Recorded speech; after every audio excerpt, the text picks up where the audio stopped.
सैनिक स्कूल नवोदय विद्यालय प्रवेश परीक्षा की तैयारी के अंतर्गत आज हम कुछ गणित के प्रश्न फिर हल करेंगे। तो पहला प्रश्न है 4 अंकों की सबसे बड़ी संख्या। तो हल करते हैं। सबसे पहले हम लिखेंगे 4 अंकों की सबसे बड़ी संख्या। तो 4 अंकों की सबसे बड़ी संख्या अर्थात 4 9 9,999। अगर हमें 5 अंकों की सबसे बड़ी संख्या लिखनी होती तो हम 5 9 लिखते। 3 अंकों की सबसे बड़ी संख्या लिखनी होती तो हम 3 9 लिखते। तो 4 अंकों की सबसे बड़ी संख्या 4 9 अर्थात 9,999। अब हमें लिखनी है 3 अंकों की सबसे छोटी संख्या। 3 अंकों की सबसे छोटी संख्या तो वो 100 हो जाएगी। तो हमें प्रश्न में दिया है इनका योग ज्ञात करना है। योग अर्थात जोड़ना। तो हम दोनों को जोड़ देंगे। जोड़ने पर इकाई से इकाई को जोड़ना। तो 9 और 0 को जोड़ेंगे 9। दहाई में 9 और 0 तो 9। सैकड़े में 9 और 1 जोड़ा 10। 10 की 0 हासिल 1। तो 9 में फिर 1 जोड़ा तो हासिल तो 10।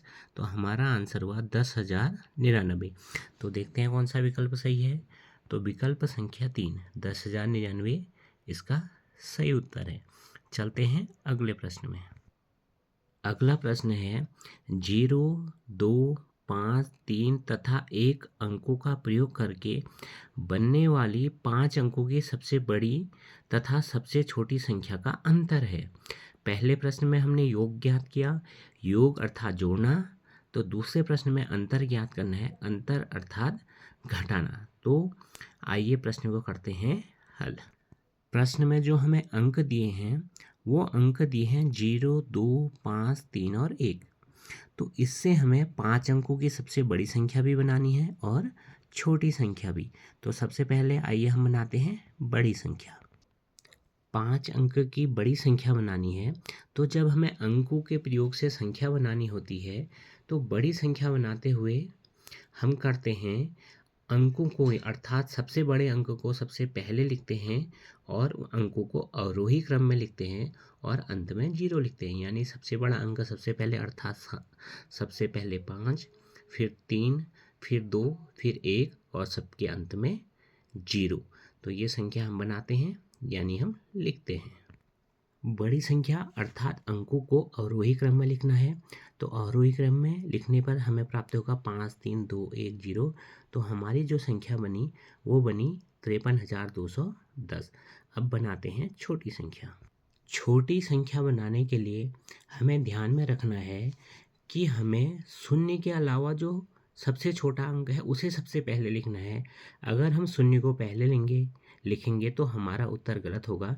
तो शून्य के अलावा सबसे छोटा अंक 1 है तो सबसे पहले हम 1 लिखेंगे। शून्य के अलावा जो सबसे छोटा अंक है उसे लिखने के बाद हमारे पास जितने भी शून्य होंगे उन्हें लिखेंगे। तो हमारे पास एक शून्य है तो उसे हम संख्या में लिखेंगे। अब बाकी बचे हुए अंकों को आरोही क्रम में लिखना अर्थात बढ़ते क्रम में लिखते जाएंगे। हमारी सबसे छोटी संख्या जो बनी 5 अंकों की वह बनी 10,235। तो हमें इसका अंतर ज्ञात करना है। तो चलिए घटाते हैं और अंतर ज्ञात करते हैं। अंतर ज्ञात करते हैं। 0 में से 5 नहीं घटता है तो हम दहाई से 1 हासिल लेंगे। तो हमारे पास हो गया 10। 10 में से 5 घटाया 1 से हमने 1 हासिल लिया था तो 1 के स्थान पर हमारा 0 बचा। 0 से 3 नहीं घटेगा इसलिए हम 2 से 1 हासिल लेंगे। तो हमारे पास यहाँ पे पुनः 10 प्राप्त होगा।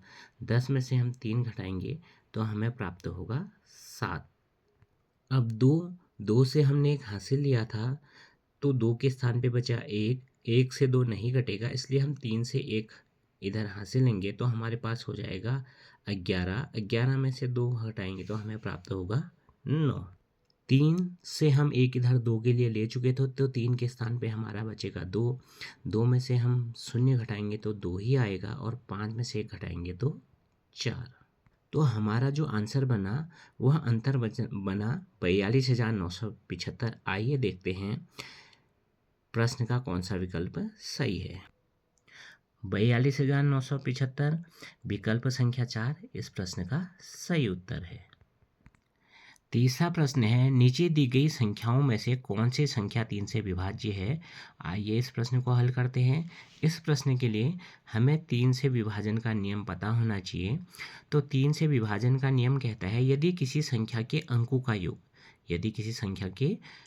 का योग 3 से विभाज्य है तो वह संख्या भी 3 से विभाज्य होगी। तो इस प्रश्न को हम विकल्पों से हल करेंगे। तो पहला विकल्प लिखते हैं और जांच करते हैं। तो पहले विकल्प में जो संख्या है उसके अंकों का योग हम कर लेते हैं। 5 धन 1 धन 8 धन 9 धन 3 धन 2। तो इसका योग होगा, अंकों का योग होगा 28। 3 के पहाड़े में 28 नहीं आता, इसलिए यह संख्या भी 3 के पहाड़े में नहीं आएगी, अर्थात 3 से विभाज्य नहीं होगी। देखते हैं विकल्प संख्या 2। दूसरे विकल्प के अंकों का योग करते हैं कि कितना आता है। दूसरा जो विकल्प है उसके अंकों का जब हम योग करते हैं, दूसरे विकल्प के अंकों का जब हम योग करते हैं तो योग करने पे हमें प्राप्त होता है 18। तो योग हमें 18 प्राप्त होता है, जो कि 3 से विभाज्य है। इसलिए जो हमारी संख्या है वह संख्या भी विकल्प संख्या 2 में जो संख्या है उसका योग 18 है। तो विकल्प संख्या 2 में जो संख्या लिखी है वह 3 से विभाज्य होगी, अर्थात हमारा उत्तर होगा विकल्प संख्या 2। मिलते हैं कुछ और प्रश्नों के साथ कल, तब तक के लिए धन्यवाद।